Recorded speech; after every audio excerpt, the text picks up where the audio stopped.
प्रिय मित्रों, जय श्री कृष्ण। मैं हूं आचार्य डॉक्टर विष्णु कुमार मिश्रा और आपका इस चैनल पर हार्दिक अभिनंदन करता हूं, स्वागत करता हूं। बहुत से लोग आर्थिक दृष्टिकोण से धन संपदा को लेकर के बहुत भाग्यशाली होते हैं। कुछ लोगों को बलात् भाग्यवश ऐसे कुल में, ऐसे घर में उनका जन्म हो जाता है कि जहां पहले से ही धन संपदा का अंबार लगा हुआ है।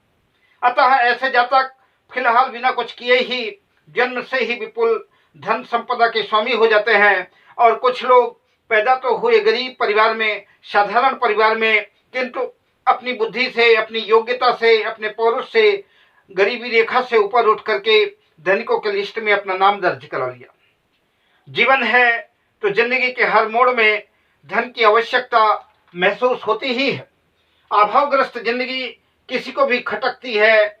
जीवन के सुख सुविधाओं की प्राप्ति का जो प्रथम हस्ताक्षर है वह है धन। जी हाँ, धन।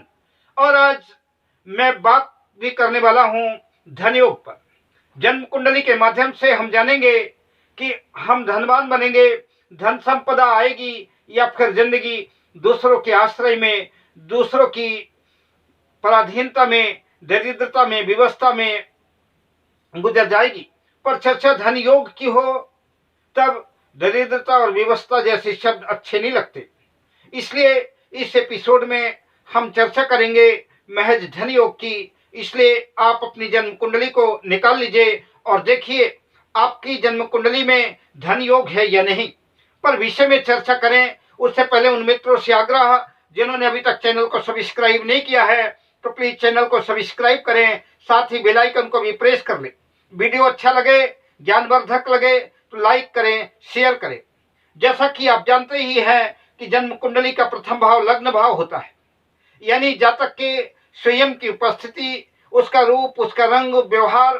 पर बात मैं धन की कर रहा हूं तो कुंडली के 12 भाव में लग्न से दूसरा और 11वां भाव अत्यंत महत्वपूर्ण द्वितीय भाव और धन भाव और एकादश भाव यानी लाभ भाव यानी डेली इनकम का भाव है।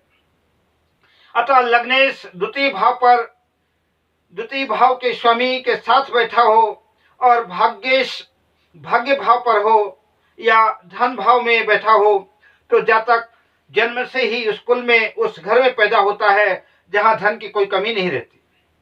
यदि जन्म कुंडली में दूसरे भाव का स्वामी 5वें भाव में हो और 5वें भाव का स्वामी जन्म कुंडली के दूसरे भाव में हो, ग्रह श्रेष्ठ बलाबल के साथ हो, तो ऐसा जातक अपनी योग्यता से, अपनी बुद्धि से, अपनी विवेक से, शिक्षा ज्ञान आदि के माध्यम से या फिर संतान के माध्यम से वह जीवन में धनार्जन करता है और श्रेष्ठ धन का मालिक बनता है। इसके अतिरिक्त दूसरे घर का स्वामी दूसरे भाव में हो और 11वें भाव का स्वामी 11वें भाव में हो तो धन योग होता है। 11वें भाव का स्वामी दूसरे भाव में हो और दूसरे भाव का स्वामी 11वें भाव में हो तो कुंडली में धन योग बनता है। 5वें घर का स्वामी 5वें में और 9वें भाग्य भाव का स्वामी भाग्य भाव में हो, लग्नेश बलवान हो तो शिक्षा ज्ञान और भाग्य के बल पर ऐसा जातक धन प्राप्त करता है।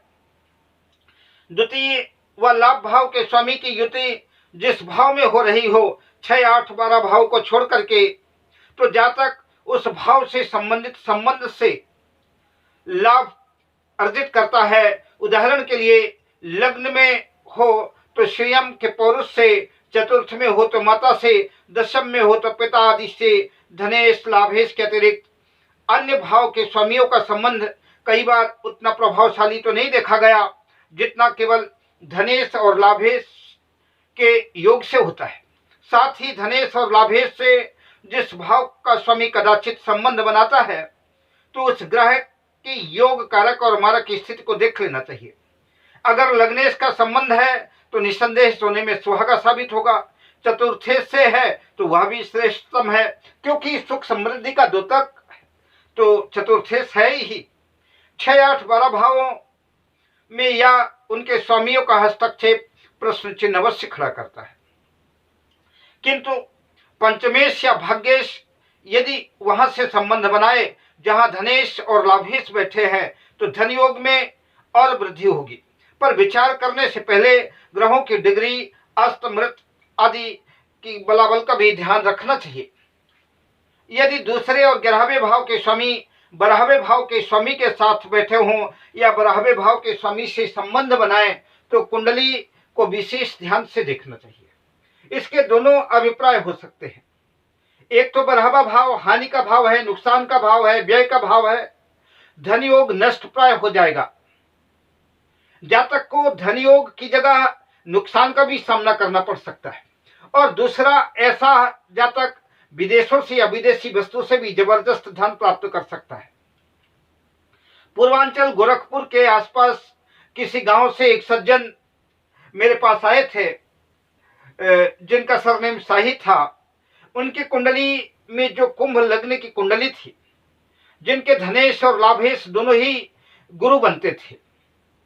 द्वितीय भाव पर मीन राशि और एकादश भाव पर धनु राशि थी। गुरु जाकर के 12वें भाव में बैठ गए। शुक्र भी लग्नेश शनि के साथ 12वें भाव में है। और ये सज्जन बैकांक में रहकर के ढेर सारी धन संपदा के मालिक बने। ढेर सारे कोठी, कार, बंगले, सब कुछ इन्होंने अपनी मेहनत से विदेशों से अर्जित किया। मेरे कहने का अभिप्राय, धनेश और लग्नेश का संबंध 12वें भाव के स्वामी के साथ होने की वजह से योग नष्ट हो जाएगा, यह सब कुछ डूब जाएगा, घाटा लग जाएगा। निर्णय लेने से पहले कुंडली को भी भली भांति विचार करना आवश्यक है। आइए अगले सूत्र की चर्चा करें। यदि धन के कारक ग्रह बृहस्पति का दूसरे भाव के स्वामी धनेश से संबंध बन जाए अथवा धन कारक बृहस्पति का संबंध बुध से बन जाए तो धन योग होता है। यदि किसी भी जन्म पत्रिका में लग्नेश लग्न में हो, दूसरे भाव के स्वामी दूसरे भाव में हो और एकादश लाभ भाव के स्वामी लाभ भाव में स्थित हो तो विशेष धन योग बनता है। धनेश और लाभेश दोनों लग्न में बैठे हों तब भी विशेष धन योग बनता है।